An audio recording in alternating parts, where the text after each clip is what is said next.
Good morning, dear children. Now our term 1 is over. Now we are starting term 2. What's he doing in there is the heading of the lesson. So here it is lesson 5.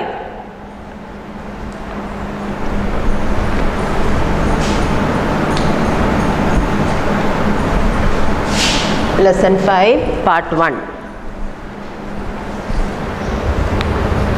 Now, what is this lesson about?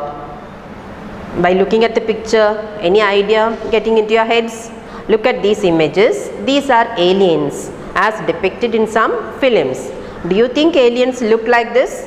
Discuss in groups of 3. We are not able to discuss. I am not seeing you all now. But I think all of you all have seen the picture of aliens in some films or in books.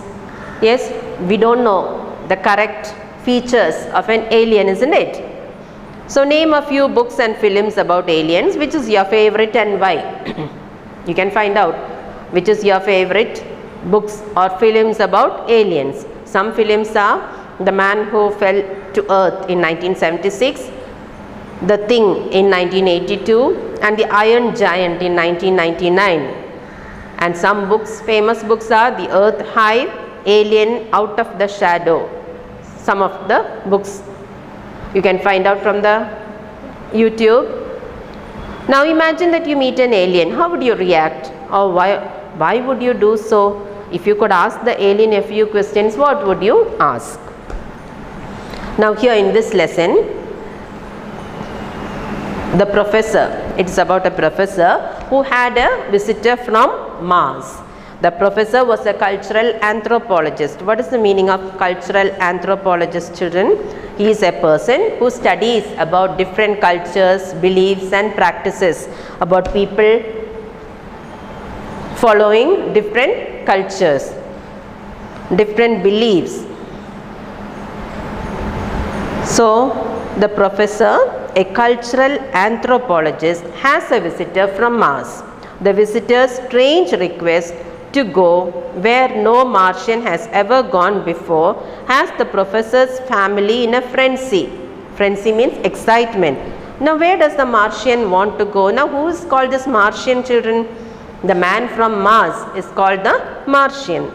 Now where did this man want to go? Does he come back or has he left for good? Read on to find out. Now in this section 1, he has had a visitor from Mars.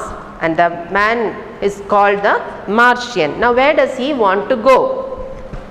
Section 1. The professor was congratulating Earth's first visitor from another planet on his wisdom in getting in touch with the cultural anthropologist before contacting any other scientist, and in learning English from radio and TV before landing from his orbit-parked rocket. When the Martian stood up and said hesitantly, "Excuse me please, but where is it?" So the professor was very happy because he had been selected by the visitor to come and meet him and talk to him in his home. The visitor from Mars had already studied English from radio and TV before he landed from his rocket. That is orbit-parked rocket before the professor's house. So he said, I am very lucky because instead of, you could have selected anybody else, either a scientist or any other person before contacting me and coming to my home. So I am very, very proud. I am very happy, he said. And what is the question that is Martian is asking him? Excuse me please, but where is it? He is asking only this question, but where is it? That baffled the professor. Baffled the professor means confused the professor. He did not understand the Martian's question, where is it? And the Martian seemed to grow anxious. At least his long mouth curved upward, and he had earlier explained that it curling downward was a smile, and he repeated, please, where is it? So the Martian's face, the long mouth he had, and that curved downward. When that curved downward, it was clear that he was smiling. So now when the professor did not understand the Martian's question, his long mouth curved upward, showing that he did not understand, or he was frowning. What the professor, why he is not answering me? When I asked him a question, where is it? He is not at all answering. He is looking confused. The professor's wife, always a perceptive hostess, came to her husband's rescue by saying with equal rapidity, "Top of the stairs, end of the hall, last door." So his wife was very active. She was more clever than the professor. She came to her husband's help. She came and told the Martian, "It is on top of the staircase, end of the hall, the last door." The Martian's mouth curled happily downward and he said, "Thank you very much," and was off. So the Martian was happy now because he had got the correct answer from the lady. He said, "Thank you," and he went off. Comprehension burst on the professor. What's the meaning of comprehension burst on the professor? That is, he finally understood what was going on. At least now the professor had an idea that what about the question that the Martian had just asked and his wife's reply. He caught up with his guest at the foot of the stairs. He went quickly after the Martian up the staircase, climbing the staircase. So he caught up with his guest at the foot of the stairs. He was standing at the foot of the stairs. I'll show you the way," he said. "No, I can find it myself, thank you," the Martian assured him.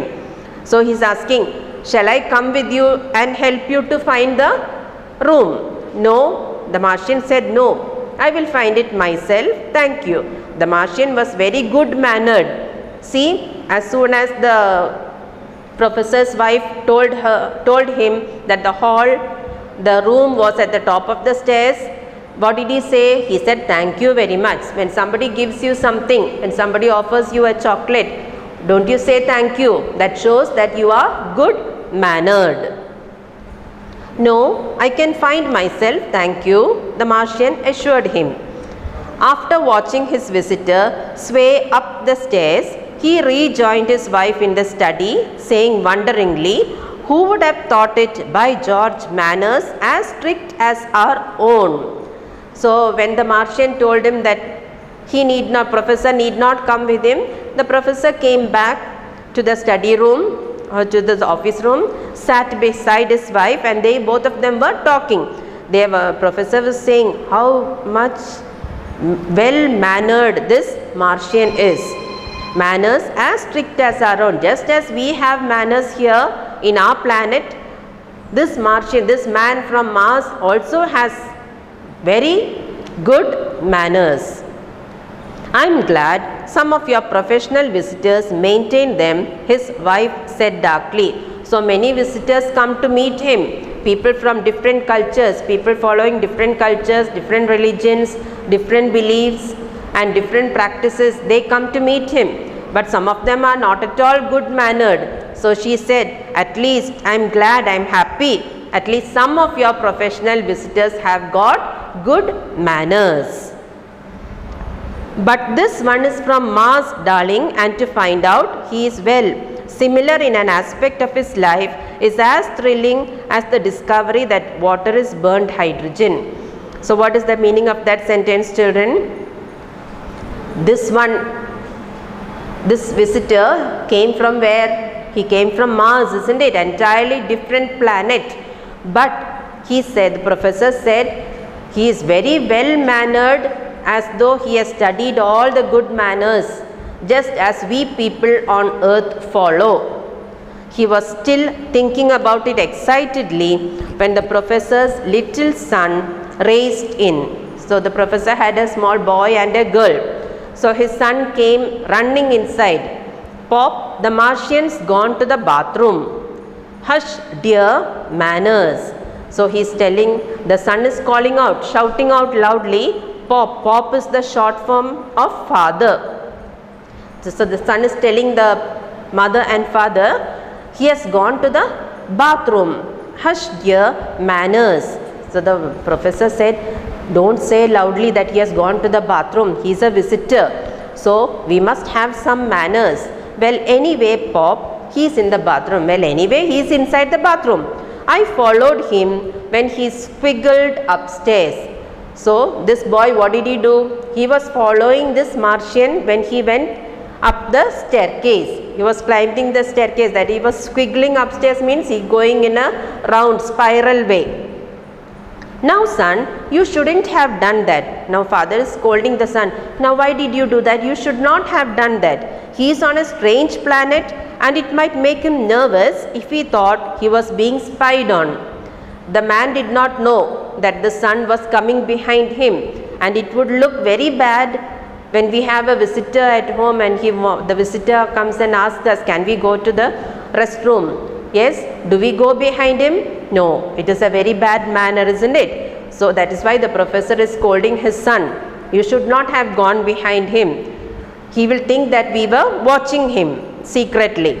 Spied means to watch secretly. We must show him every courtesy. Every courtesy means we must behave very well to the visitor. He was interrupted mid-sentence by another high-speed entrance. It was the professor's daughter. So just as he was talking to his son, he was stopped in his talk mid-sentence by the entrance of his daughter. The daughter also came at high speed. Mom, Pop, the Martians. She did not complete it. Before she was able to complete, what did the mother do? Mother said, hush dear, we know. The professor's daughter regained her adolescent poise, which was considerable. Regained her adolescent poise means what? Came back to her confident and calm self. She came rushing in to talk about the Martian. At that time, the parents stopped her.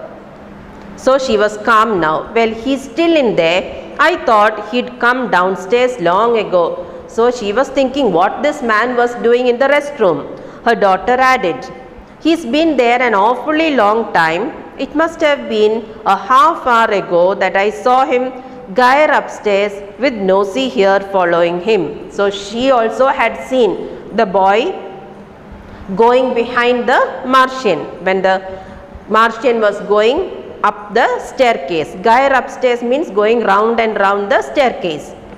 When the professor checked his wristwatch, he was looking at the time.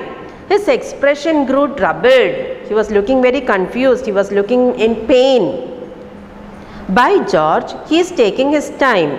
Though of course we don't know how much time Martians, I wonder. So the professor is wondering why this man was taking such a long time in the bathroom. I listened for a while, Pop. His son volunteered. He was running the water a lot. That means running the water means he has opened the tap. Running the water, we know Mars is a water-starved planet. There isn't much water on the planet Mars, isn't it? I suppose that in the presence of unlimited water, he might be seized by a kind of madness, but he seemed so well adjusted. Then his wife spoke, voicing all their thoughts. What's he doing in there? So they were wondering why he was taking such a long time in the bathroom. Okay children, read this section well. We'll continue in the next class. Thank you.